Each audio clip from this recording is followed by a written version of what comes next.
ପିଲାମାନେ ନୋଇଂ ୱିଥ୍ ନିଲୁ ଚ୍ୟାନେଲକୁ ସମସ୍ତଙ୍କୁ ସ୍ୱାଗତ। ଆଜି ଆମ୍ଭେ ପଢ଼ିବା ଅଷ୍ଟମ ଶ୍ରେଣୀର ବୀଜଗଣିତର ପ୍ରଥମ ଅଧ୍ୟାୟ ସେଟ୍ ପଢ଼ିବା ଆଜି ଆମ୍ଭେ।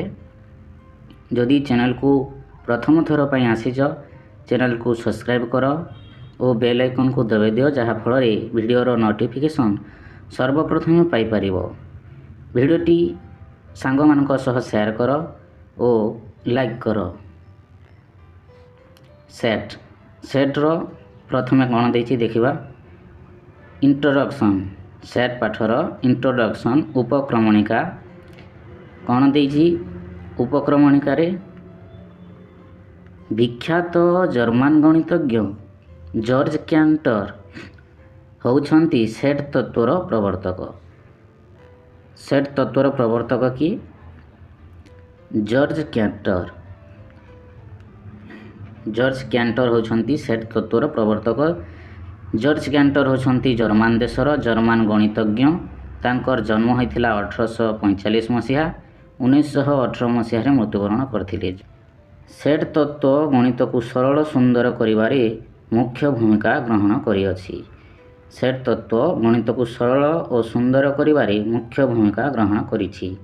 ଏହା ମାଧ୍ୟମରେ କାହା ମାଧ୍ୟମରେ ପିଲାମାନେ? ସେଟ୍ ମାଧ୍ୟମରେ ଜଟିଳ ଗାଣିତିକ ତତ୍ତ୍ୱକୁ ସାବଳୀଳ ଢଙ୍ଗରେ ବିଶ୍ଳେଷଣ କରାଯାଇପାରୁଛି। ସେଟ୍ ମାଧ୍ୟମରେ ଗଣିତର ଜଟିଳ ତତ୍ତ୍ୱକୁ ସାବଳୀଳ ଢଙ୍ଗରେ ବିଶ୍ଳେଷଣ କରାଯାଇପାରୁଛି। ସେଟ୍ ତତ୍ତ୍ୱ ଗଣିତ ଶାସ୍ତ୍ରରେ ମୂଳଦୁଆକୁ ସୁଦୃଢ଼ କରିବା ସହ ଗଣିତର ବିଭିନ୍ନ ବିଭାଗଗୁଡ଼ିକ ମଧ୍ୟରେ ସମ୍ବନ୍ଧକୁ ଦୃଢ଼ୀଭୂତ କରିପାରିଛି। ତାପରେ ସେଟ୍ ଓ ଏହାର ଉପାଦାନ। ସେଟ୍ ଓ ଏହାର ଉପାଦାନ ଆମେ ଅନେକ ସମୟରେ କଥା ପ୍ରସଙ୍ଗରେ ଚାବିନେନ୍ଥା, ଛାତ୍ରଦଳ, ଗୋରୁପଳ, ତାରକାପୁଞ୍ଜ, କ୍ରିକେଟ୍ ଟିମ୍ ଆଦି କହିଥାଉ। ଏହି ସମସ୍ତ ପଦ ମଧ୍ୟରେ ଯେଉଁ ଅଛି ନେନ୍ଥା, ଦଳ, ପଲ, ପୁଞ୍ଜ, ଟିମ୍, ଏ ସମସ୍ତକୁ କ'ଣ କୁହାଯାଏ ନା ଗୋଷ୍ଠୀ କୁହାଯାଏ। ସମାହାର, ଗୋଷ୍ଠୀ ବା ସମାହାର କୁହାଯାଏ। ସେହିପରି ବାସନ ସେଟ୍, ସୋଫା ସେଟ୍ କହିଲେ ଆମେ ଯଥାକ୍ରମେ ବାସନର ସମାହାର ଓ ସୋଫାର ସମାହାରକୁ ବୁଝିଥାଉ। ତେଣୁ ଯେକୌଣସି ନିର୍ଦ୍ଦିଷ୍ଟ ବସ୍ତୁମାନଙ୍କୁ ନେଇ ଏକ ସେଟ୍ର ପରିକଳ୍ପନା କରାଯାଏ। କେତେଗୁଡ଼ିଏ ନିର୍ଦ୍ଦିଷ୍ଟ ବସ୍ତୁମାନଙ୍କୁ ନେଇକି ସେଟ୍ର ପରିକଳ୍ପନା କରାଯାଇଥାଏ। ଉଦାହରଣ ଦିଆଯାଇଛି। ଉଦାହରଣ ସ୍ୱରୂପ ଓଡ଼ିଶାର ଜିଲ୍ଲା ସମୂହ। ଓଡ଼ିଶାର ସମସ୍ତ ଜିଲ୍ଲାକୁ ନେଲେ ଗୋଟିଏ ସେଟ୍ ପ୍ରସ୍ତୁତ କରାଯାଇପାରିବା। ସପ୍ତାହର ଦିନଗୁଡ଼ିକ ନେଇକି ଗୋଟିଏ ସେଟ୍ ପ୍ରସ୍ତୁତ କରାଯାଇପାରେ। ସେହିପରି ସେଓ, ଅଙ୍ଗୁର, କମଳା, ନଡ଼ିଆ, ଫଳ ସମୂହ ଆଦିକୁ ନେଇ ସେଟ୍ ପ୍ରସ୍ତୁତ କରାଯାଇପାରେ। ସମସ୍ତ ଗଣନ ସଂଖ୍ୟା ସମୂହ, ଇଂରାଜୀ ଭାଷାର ବର୍ଣ୍ଣମାଳା, ବାଘ, ଭାଲୁ, ସିଂହମାନଙ୍କ ଦଳ, ଆଲୁ, ବାଇଗଣ, କଖାରୁ, କୋବି, ପରିବା ସମୂହକୁ ନେଇ ମଧ୍ୟ ସେଟ୍ ପରିକଳ୍ପନା କରାଯାଇପାରେ। ସମସ୍ତ ଯୁଗ୍ମ ସଂଖ୍ୟାକୁ ନେଇକି ମଧ୍ୟ ସେଟ୍ର ପରିକଳ୍ପନା କରାଯାଏ। ଏହି ସମାହାରକୁ ନେଇ ଗୋଟିଏ ଗୋଟିଏ ସେଟ୍ର ପରିକଳ୍ପନା କରାଯାଇପାରେ। ଯାହା ମୁଁ କହିଲି, ଏହି ସମସ୍ତ ସମାହାରକୁ ନେଇକି ଗୋଟିଏ ଗୋଟିଏ ସେଟ୍ର ପରିକଳ୍ପନା କରାଯାଇପାରେ। ଯେଉଁ ବସ୍ତୁଗୁଡ଼ିକୁ ନେଇ ସେଟ୍ଟି ଗଠିତ ସେଗୁଡ଼ିକୁ ସେଟ୍ର ଗୋଟିଏ ଗୋଟିଏ ଉପାଦାନ କୁହାଯାଏ। କ'ଣ କୁହାଯାଏ ପିଲାମାନେ? ଉପାଦାନ କୁହାଯାଏ। ମନେ ରଖ, ଯେଉଁ ବସ୍ତୁଗୁଡ଼ିକୁ ନେଇକରି ସେଟ୍ଟି ଗଠିତ ହୁଏ ସେହି ବସ୍ତୁଗୁଡ଼ିକୁ ସେହି ସେଟ୍ର ଉପାଦାନ କୁହାଯାଏ। ଇଂଲିଶରେ କୁହାଯାଏ ଏଲିମେଣ୍ଟ। ଓଡ଼ିଶାର ଜିଲ୍ଲା ସମୂହରେ ପୁରୀ, କଟକ, ବାଲେଶ୍ୱର, ସମ୍ବଲପୁର, ଫୁଲବାଣୀ ଆଦି ଗୋଟିଏ ଗୋଟିଏ ଉପାଦାନ। ଯଦି ଆମେ ଓଡ଼ିଶାର ଜିଲ୍ଲା ସମୂହକୁ ସେଟ୍ କହିବା ତେବେ ତା'ର ଉପାଦାନ କ'ଣ କ'ଣ ହେବ? ପୁରୀ, କଟକ, ବାଲେଶ୍ୱର, ସମ୍ବଲପୁର, ଫୁଲବାଣୀ ଆଦି ସମସ୍ତ ଜିଲ୍ଲାଗୁଡ଼ାକ ତା'ର ଉପାଦାନ ହେବ। ସେହିପରି ଗଣନ ସଂଖ୍ୟାର ସେଟ୍ 1, 2, 3 ଇତ୍ୟାଦି ଗୋଟିଏ ଗୋଟିଏ ଉପାଦାନ। ତୁମ ପାଇଁ କାମ ଦେଇଛି ପିଲାମାନେ। ଇଂରାଜୀ ଭାଷାର ବର୍ଣ୍ଣମାଳାରେ ଥିବା ଉପାଦାନଗୁଡ଼ିକୁ ଲେଖ। ଏକ ଅଙ୍କ ବିଶିଷ୍ଟ ଅଯୁଗ୍ମ ସଂଖ୍ୟା ସେଟ୍ର ଉପାଦାନଗୁଡ଼ିକୁ ଲେଖ। ସେଟ୍ ଗଠନ କରିବା ସମୟରେ ଆମକୁ ଲକ୍ଷ୍ୟ ରଖିବାକୁ ହେବ ଯେ କୌଣସି ଦତ୍ତ ବସ୍ତୁ ଉକ୍ତ ସେଟ୍ର ଉପାଦାନ କି ନୁହେଁ ତାହା ନିର୍ଦ୍ଦିଷ୍ଟ ଭାବରେ ସ୍ଥିରୀକୃତ କରାଯାଇପାରୁଥିବା ଆବଶ୍ୟକ।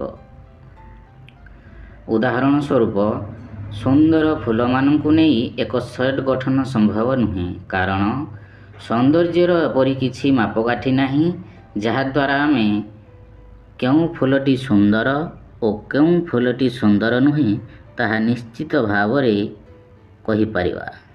ସେହିପରି ବୃହତ୍ ଗଣନ ସଂଖ୍ୟାମାନଙ୍କୁ ନେଇ ଏକ ସେଟ୍ ଗଠନ ସମ୍ଭବ ନୁହେଁ, କାରଣ କେଉଁ କେଉଁ ସଂଖ୍ୟା ବୃହତ୍ ତାହାର ନିର୍ଦ୍ଦିଷ୍ଟ ଉପାୟ କହିହେବ ନାହିଁ।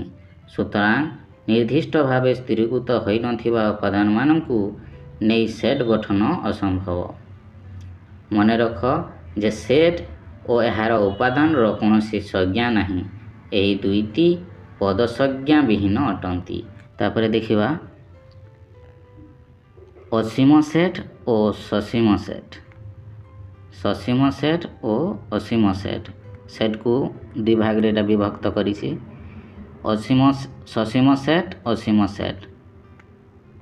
Finite and infinite sets.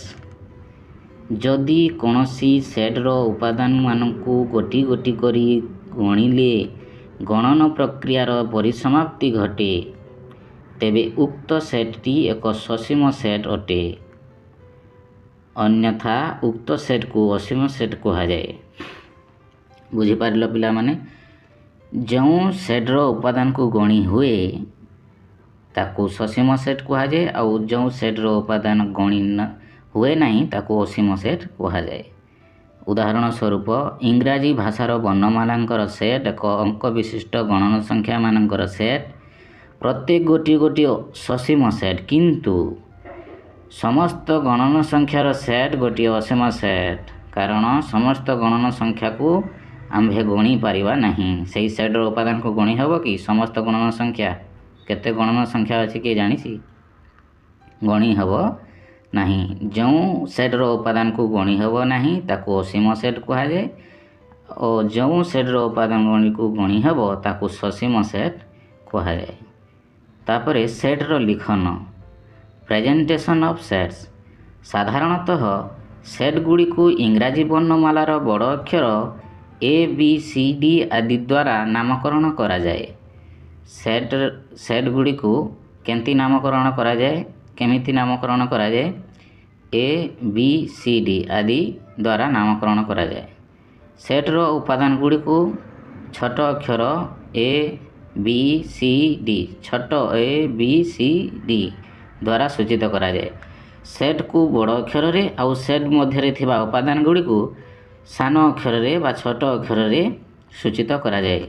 ଯଦି ସେଟ୍ Aର ଗୋଟିଏ ଉପାଦାନ A ହୋଇଥାଏ, ତେବେ ଆମେ ଲେଖିବା A ଏଲିମେଣ୍ଟ A, ଛୋଟ A ଏଲିମେଣ୍ଟ ବଡ଼ A, ଏବଂ ଏହାକୁ A ବିଲଙ୍ଗସ୍ ଟୁ A ବା A is an element of A ବୋଲି ପଢ଼ାଯାଏ। ଏ ଯେଉଁ ଚିହ୍ନଟରେ ଅଛି ଇ ଅଛି, ଆକୁ କେମିତି ପଢ଼ାଯାଏ? A belongs to A, belongs to କିମ୍ବା A is an element of A, ଇକୁ ବିଲଙ୍ଗସ୍ ଟୁ କିମ୍ବା ଏଲିମେଣ୍ଟ ଅଫ୍ ବୋଲି ପଢ଼ାଯାଏ। B Aର ଏକ ଉପାଦାନ ହୋଇନଥିଲେ B does not belongs to A ଲେଖାଯାଏ। ଇ ଲେଖାଯାଇଛି, ତାପରେ କ୍ରସ୍ କରାଯାଇଛି। ଏଇଟା ହେଉଛି କ'ଣ ନା ଡଜ୍ ନଟ୍ ବିଲଙ୍ଗସ୍, କିମ୍ବା B is not an element of A ବୋଲି କୁହାଯାଏ। ଖାଲି ଇ ଥିଲେ ତାକୁ ବିଲଙ୍ଗସ୍ ଟୁ କିମ୍ବା ଏଲିମେଣ୍ଟ ଅଫ୍ କୁହାଯିବ, ଆଉ ଇ ଲେଖା ହୋଇ କ୍ରସ୍ ଥିଲେ ତାକୁ is not an element, does not belongs two ବୋଲି ପଢ଼ାଯିବ। ସେଟ୍ ଲେଖିବା ପାଇଁ ଦୁଇ ପ୍ରକାରର ପଦ୍ଧତି ଅବଲମ୍ବନ କରାଯାଏ। ସେଟ୍ ଲେଖିବା ପାଇଁ ପ୍ରଥମ ପଦ୍ଧତି ତାଲିକା ପଦ୍ଧତି ବା ସାରଣୀ ପଦ୍ଧତି, ଆଉ ଦ୍ୱିତୀୟ ପଦ୍ଧତିକୁ ସୂତ୍ର ପଦ୍ଧତି କୁହାଯାଏ। ଜାଣିବା ତାଲିକା ପଦ୍ଧତି କହିଲେ କ'ଣ ଓ ସୂତ୍ର ପଦ୍ଧତି କହିଲେ କ'ଣ। ସେଟ୍କୁ ଦୁଇ ପ୍ରକାର ପଦ୍ଧତିରେ ଅବଲମ୍ବନ କରାଯାଏ। ତାଲିକା ପଦ୍ଧତି ବା ସାରଣୀ ପଦ୍ଧତି, ସୂତ୍ର ପଦ୍ଧତି ବା ସେଟ୍ ଗଠନକାରୀ ପଦ୍ଧତି।